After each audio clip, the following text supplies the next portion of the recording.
All right, everyone, welcome back to the Hippie Moms podcast. So excited to have Tanya Cole-Lesnick with us. Welcome, Tanya. Hi, Becky. I'm really happy to be here with you today. So happy you're here. I'm so excited I just have a really good feeling about this conversation and all the good little nuggets that our moms are going to take from this. But before we kind of get into it, tell us your story. How did you get to where you are today? And tell us a little bit about yourself.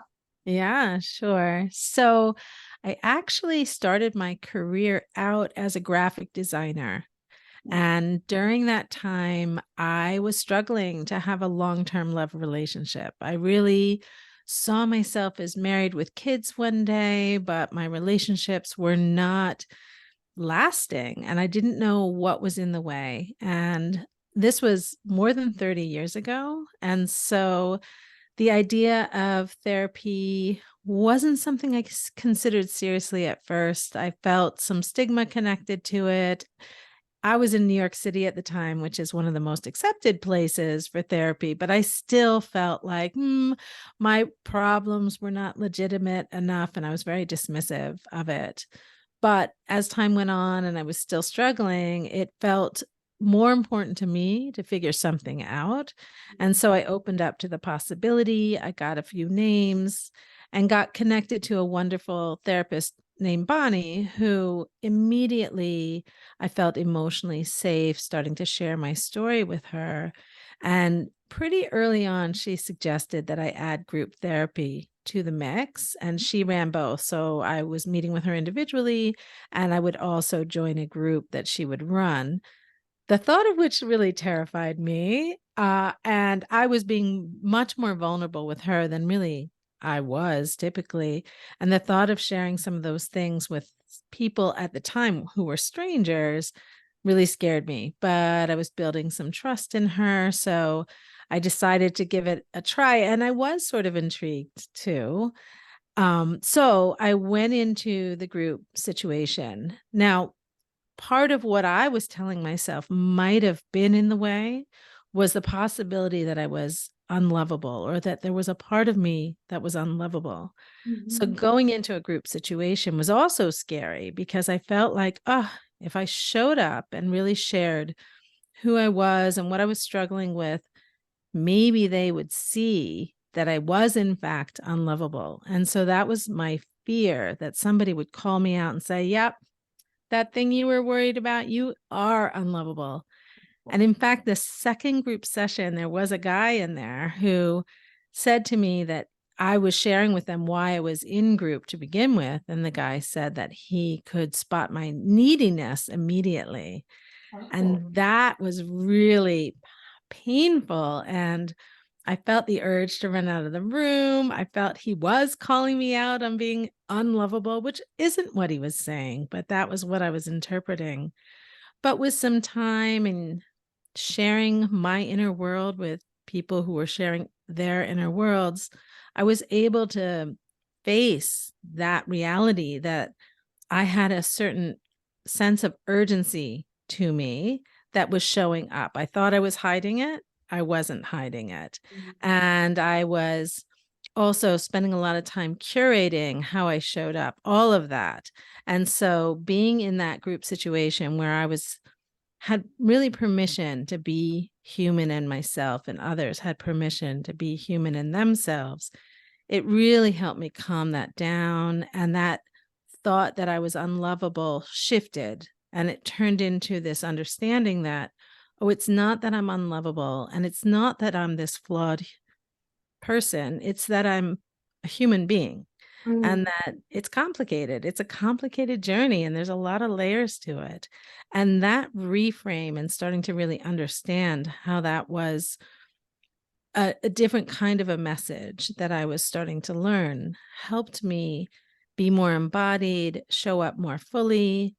And I did fairly early on meet a man who I did end up marrying. We had kids. We just celebrated our 31st wedding anniversary. So, Anniversary. yeah, thank you. So, all that I wanted did happen. But the part that I hadn't anticipated was the relationship I developed with myself. Mm. and learning about having my own needs, learning how to honor my needs, learning how to speak honestly and figure out how to communicate so that my relationship with my then who became my husband, also friendships and everything, had a certain honesty to them and a mutual sharing to them and really showing up much more fully in the world. And so that whole experience was so powerful for me that I ended up leaving the field of graphic design and I went back to school and I became a therapist and later doing more personal development coaching, and especially love working with groups because I think that that power of realizing you're not alone, realizing you're not flawed, the things that perhaps you might feel some shame sharing, if you are brave enough to share, usually what you'll find is people can really relate to what you're sharing and it takes the sting out. So that's it. That's how I'm here. Wow. There's so much in your story. And I want to start in the beginning because we all have those subconscious blocks and beliefs that keep us from truly showing up Yeah. of our divine self, of who we're meant to be. And Mhm. so what is that? Do we develop these through our childhood? Is it different for everyone, or is it all kind of come to the same that we feel unworthy, unloved? Is that kind of the, Mhm. the core belief, or is there more core beliefs that are in I, there? Does that I make sense? think that there's, yeah, absolutely. I mean, I think that there's tons of limiting beliefs, and we all have our own nuanced versions, but there's certainly a lot of overlap. And I would say, those core wounds of not being worthy or having to hustle for worth or having to, I mean, people pleasing was something that I've really had to unlearn and be very mindful about. And, I think there's a lot of them, but there are 7 very common ones that I've kind of gleaned from this work. So, one, that you have to hustle for your worth. 2, that you have to please others in order to be loved. 3, that you're not enough. 4, that you're too much. 5, that it's better to be productive than to spend time any other way. 6, that your dreams are too big. They're maybe for other people, they're out of your reach. Mm. And 7, am I going to remember the other one that I had in mind? Yeah, you get the gist though. I can't remember what the other one is. And there's more than that, but those are so common and there's so much overlap. And when I'm in situations, whether it's working individually with people or in group, but especially in group, I can see how people will share some of those limiting beliefs and then somebody else will very quickly say, yes, me too. I struggle with that too. I mean, I really feel I have and still do struggle with all of them. Mhm. And it's and I really think that's important for people to know that it is normal Yeah. to have these subconscious limiting beliefs. And in a way, I believe it's perfect because it gives us an opportunity to overcome them and truly see our power. Yeah. Yeah, I Nothing to love that. overcome, it would be super boring. Yeah, and also, I mean, I think when any of us are sort of struggling with a journey and then realizing that some of what has been running the show isn't even our truth. It gives us the idea of like, oh, wait, I can even question some of this because if we don't even know to question it, Mm. then we can operate in this automatic pilot way, not even knowing that our choices don't have to be made the way they're made because we're responding because there are these limiting beliefs and they're always paired with behaviors. So the limiting beliefs, whichever one it might be, if we go with the people pleasing, so the behavior that goes along with that is saying yes to others, um, sort of not honoring yourself and dismissing yourself. And so that your energy, and I've been calling this actually energetic clutter recently, because your energy is getting cluttered up. It's focused on things that really aren't honoring who you are in your heart. And so, yes, I think just knowing, oh, let me pay attention. What are mine? What are the ones that I carry? And it probably is all the ones, or at least most of the ones that we're just talking about now. But there are probably ones that stand out as the most higher percentage that really take over for each of us. We have different ones that we might move towards more consistently. Yeah, I feel that. And it's probably ones that we were kind of shown through our parents, and, we kind of pick up those behaviors. So, okay, so we're in this subconscious behavior. Well, people pleasing, we're feeling not worthy of love, and our lives are reflecting all of this. Mhm. And I know this feeling so much, Tanya, where you just feel overwhelmed. It brings anxiety, because it's like you said, energetic clutter. It's a discord. You're not in Mhm. Mhm. harmony, right? Yes. But Yeah. you don't know how to get beyond it. It's almost like, I don't know what to do, because there's Yeah. so many things out there that people are like, do this and do that, and Right. but it's like, it's just another thing. It's like, what Yeah. really moves the needle? What are the things that Mm. really help us say, you know what, I'm going to change this behavior? And we have to also know it's not going to be overnight, right? Mhm. Right. But like, what do you see in your groups? Like, what are the things that truly helps kind of move the needle for us to start to forge our own path back to ourselves? Yeah. Yeah. Yeah. I mean, I think the way in first is the pain points. And often it's things like being overwhelmed or feeling very depleted much of the time, struggling with irritability, feeling resentful a lot of the time. That those are usually the ways that people kind of come in and enter this work with me. There's a sense that life should be better than this, and there's a real struggle to find joy, connect to that, because people are exhausted. And then Mm, from those pain points, starting to pay attention to what some of the patterns are. And so I usually will start with people around tracking. When are you feeling the most depleted? When are you feeling the most resentful? What was happening right before that? And we spend a little time paying attention, because although these things grow out of our childhoods, usually, occasionally you can have some intense experiences as an adult that kind of get in there with the limiting beliefs. But they're still alive and well in adulthood. So I think just to start catching it in action and seeing what's mm, happening. And that's usually where we start, with just tracking. And I ask people to do it in the most simple way possible. Just put it in your phone, just the date, the time, what happened right before. And so that should take 20 seconds just to jot down. And from that information, we can start to glean what are some of the patterns. And as we get a better handle on the patterns, we can start to count backwards and look, okay, what's this like? Let's look at your childhood. Let's see what some of those stories are.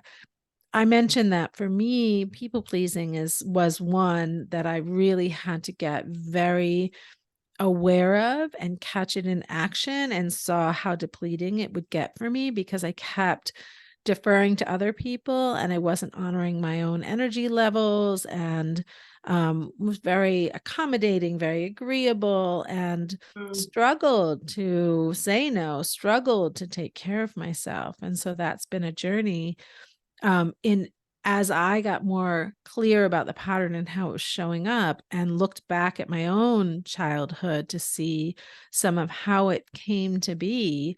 I mm, grew up with a mother who had a lot of anxiety, and that anxiety came out as anger and rage. And so as a kid, I learned, don't rock the boat, don't do anything that's going to set mom off. And so there was this tiptoeing, people pleasing behavior that started very early on. And it's tricky because I like being a nice, generous person. It feels good. Some of my identities connected to that.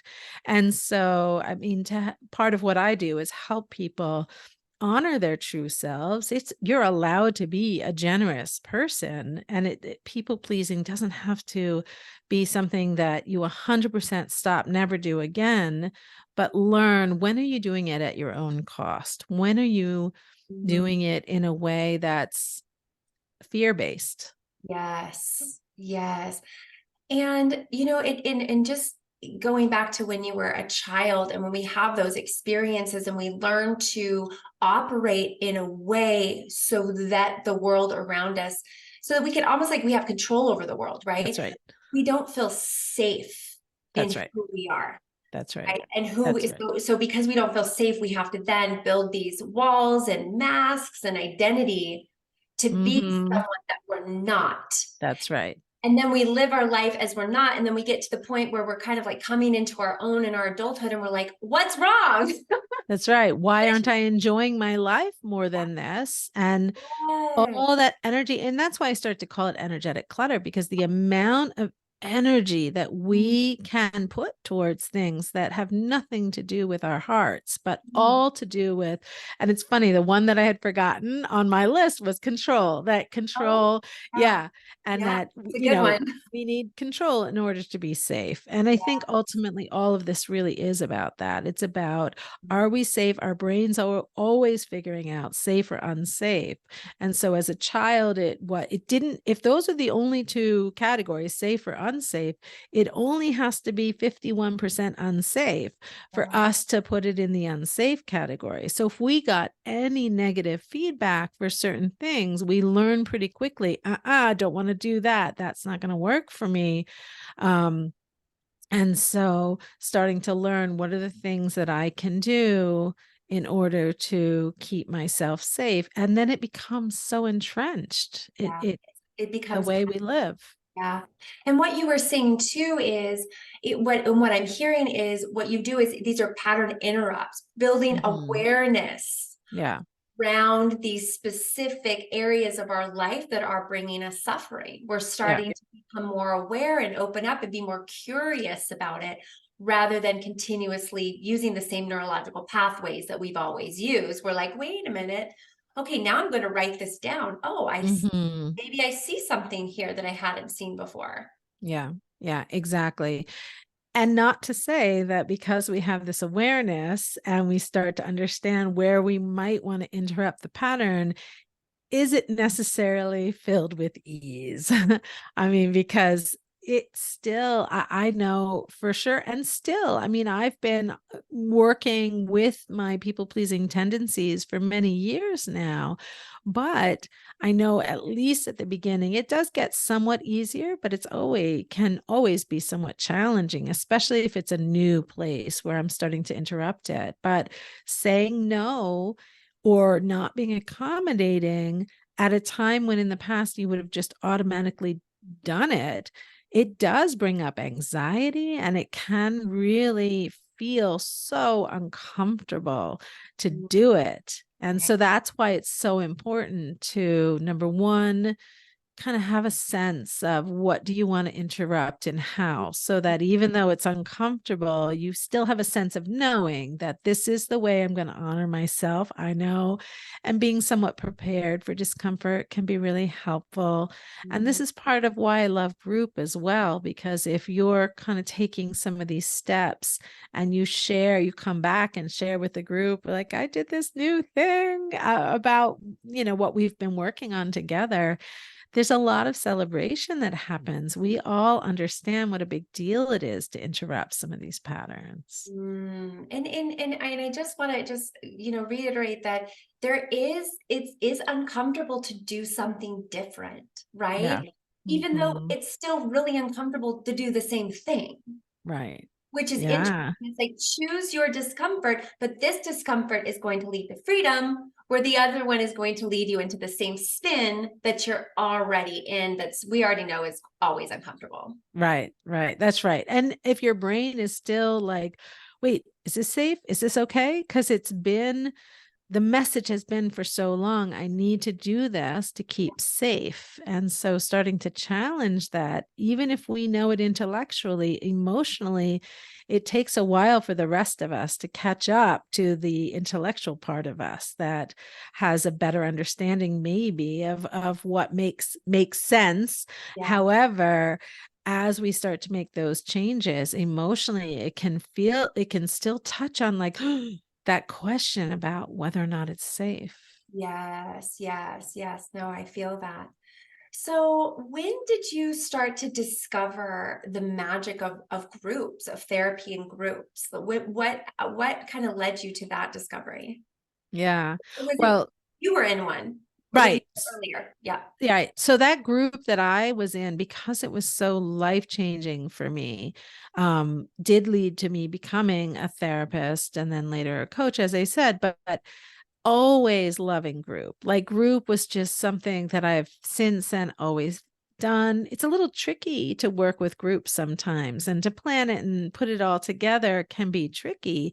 And so just staying steady about that awareness that doing groups and connecting that way is worth figuring it out, like figuring out the complicated schedules and getting people together, because it's such an amazing, I think, powerful way to help people transform in their lives.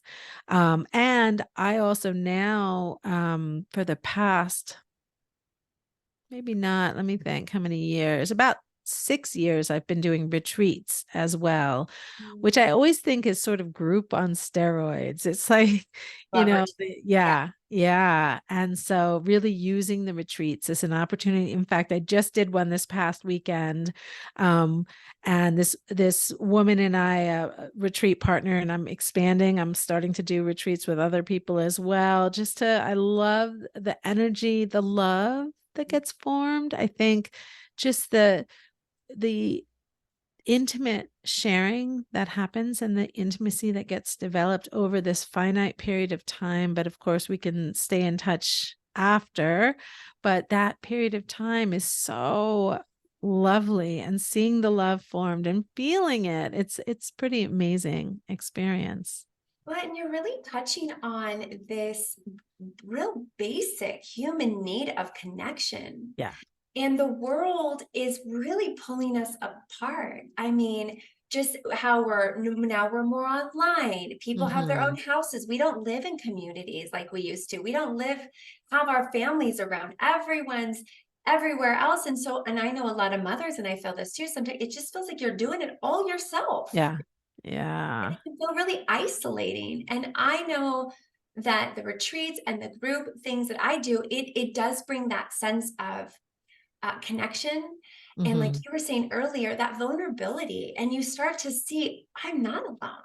Yeah. Everybody experiences something like I am, in their Yeah. own way, in their own divine blueprint, but we're all Yes. struggling with the same things. Yeah. Yeah, totally. And I know, like, I work with some people individually that come to the retreats, and some of the discussion leading up to it is like, well, I don't know if I'm going to be ready to share this, or I don't know if I'm going to be ready to share that, which is fair. I mean, everybody just needs to trust themselves and share whatever. But it also can be so powerful to take that leap of faith and just to share maybe something that's a little more vulnerable than you feel ready to share. And especially if you feel that it's a safe environment that you're going into, which I am very mindful about creating a space. And in fact, I'm very vulnerable when I am doing that kind of work. I share where I'm at in my own journey, because I don't think it's,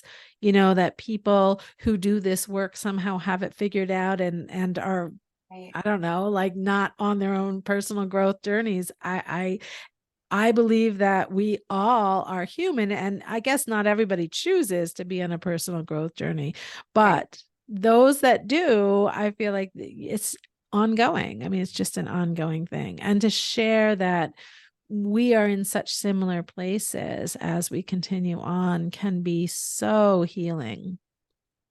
It's so important for us to know that we're not alone. And also, like all the people that we might idolize or think their world is perfection and we compare to, it's such an illusion. Yeah. It's the human journey to like, it's the human Hmm. condition, right? And you Yeah. said this, there's nothing wrong with us, Yeah. right? It's all part of this human process. And maybe you've done a little more work and you're getting a little clearer, but that's why you're doing what you do. You get to hold hands with those that are, struggling where you Hmm. were and bring them Hmm. up. And I think that that's just a beautiful way to help heal humanity and help people know that you're not Mm. alone. Yeah, yeah, I love that. And I'm so grateful for people like you who are putting this podcast out there and reaching more people, because I think to have more and more of these conversations where it's normalized to talk about, oh, yes, I'm on this journey. I'm struggling with this one part of it, but this part is starting to feel a bit better. Whatever it is, there's so much resonance between people that are kind of doing this growing work together, and such relief in that. I can see people, and just even, having one of my private clients be on a retreat sharing more than she thought she was going to share, and then talk about like it was fine and felt so healing right away. So I think we get these ideas sometimes about how ashamed we might feel if we share some of what we struggle with. I mean, there's a lot of shame out there, but it's when we So put much. it out there. Yeah. Yeah, and again, it's like knowing that we all have things about ourselves that we are scared of, that we don't want to share. And I know every time I have shared something vulnerable that is just scares the heck out of me, after I have the courage to do that and share, it's like one, the weight just falls off. Mhm. And I've always, people have always been like, you know what? I get that. And I'm like, oh, Mhm. you too? Yeah, It's that's right. we're not, we want to live, we can't live isolated, in Yeah. our own little ticky-tacky houses. Like we need to really reach out for support and help. And we're so Mhm. worthy of that. And I think you're a wonderful resource for this. I know you have a master class, a free master class for people. Can you talk about that? Yeah. Yeah, it's short. It's only 7 minutes long. It's a free masterclass. It's really about helping people ask some very pointed questions day to day to help them start to get more clear about how to honor their own hearts. I mean, I think ultimately that's always my goal, to help people connect to themselves, to honor their own hearts, so that they can live their lives from the inside out and then in alignment, and then decide what are your yeses and what are your nos from that place, as opposed to what I think we're talking about trying to interrupt is this very automatic pilot yeses and nos based on these stories that we tell ourselves that are not honoring our truth. And it just keeps us in the same spin and creating the same experiences. And if we Yeah. want to create something new, we must, change within us so we can project that. Hmm. I'd really love, we kind of talked about this before the show, but like, what are some things that, with in your group and in the people you work with that you say like, listen, just take these baby steps. What Yeah. are just some simple things that we can just start to think about or integrate and implement in our lives that can start to move the needle and help us Hmm. kind of move in the direction that we really want to go? Yeah. Yeah. I mean, I think what I find so much with most of my clients is this filling up the time and space so fully with all this stuff that they think they need to be doing and focusing on, that the thought of even checking in with their own intuition or coming back to themselves feels so impossible because they're exhausted and depleted and they can't get to themselves. And Mm. so I think just 10 minutes, if you can give yourself, especially if you notice that your mood is starting to get kind of or you're starting to feel exhausted, taking 10 minutes to catch your breath. And it could be as simple as just sitting on the couch and breathing. It could be taking a few minutes just to journal whatever's coming up, going Mm. outside and feeling the sun on your face. petting your dog. My dog's sitting over here in the room. Like that's one of my favorite things, just to like look, make eye contact with him and just pet him. But that kind of slowing down is so critical, because if we don't, we really do struggle to connect to our own intuition and know who we are and what we want. And so to start to develop some very simple practices, and I promise you 10 minutes goes a long way. It's in, and what I'm hearing, it's Yeah. creating space within yourself, your life, to attune back to yourself. Yes. And a lot of, and then people say, I don't have 10 minutes. That's a lie. Mhm. That is a conditioned response. It's not true. We Mhm. have time for ourselves. Mhm. And I don't know, I think a lot of times we want the distraction because we are kind of afraid to go in. Yeah. Yeah, totally true. I mean, we can definitely be in this like hamster wheel kind of experience, go, go, go. And it connects back to some of the limiting beliefs that we talked about, this hustle for worth. But yeah, this, if we don't even look at the limiting beliefs, but just think, I can't, I have this, and this that need to be on my list. Or that need to get accomplished. That's on my list. I was just talking about that today. Actually, I'm posting it a little later this week, but just the idea of challenging that, and to use, it's interesting, in this retreat that just happened, we talked about feeling at peace in your body and using that as a guide. And that's something that I have really been doing very mindfully over the past couple of years, really just using, what does it feel like to be at peace in my body? And if I'm not feeling at peace in my body, how do I come back to that? And using that as a guide. And as we were talking about it in the retreat, what came up for a lot of people is a lot of fear, that even though intellectually everybody agreed with the concept and they really felt like it made a lot of sense. Yes, absolutely. It's important to be at peace in your body. We talked about, well, what happens? You know what that feels like, even. And what happens if you do it? And what came up for most of the people at the retreat was the fear that gets kicked up. And so I think you're right about, yeah, people are operating at this rate sometimes because it's really scary to slow it down. And it's so interesting because we know that stress is like the number one root of all illnesses and disease. I mean, Mhm. there's other things on, but really stress.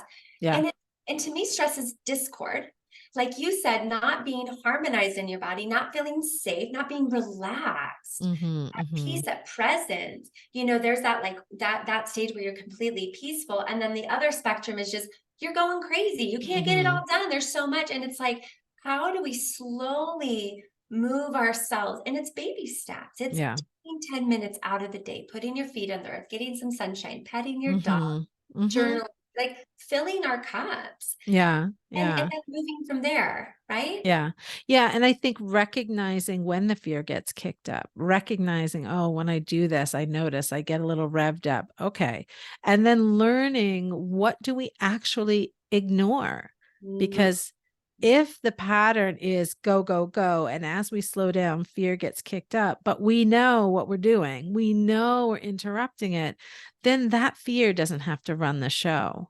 Because you were saying earlier, like, pick your hard, which is, or discomfort, which is the discomfort that's going to be part of your journey, that really is going to honor your truth, who you are, what you want for yourself, versus what's the discomfort that's going to be what I've been calling energetic clutter, that's just going to loop around and around and around and keep you treading water and not getting to a place where you're really able to have more life satisfaction.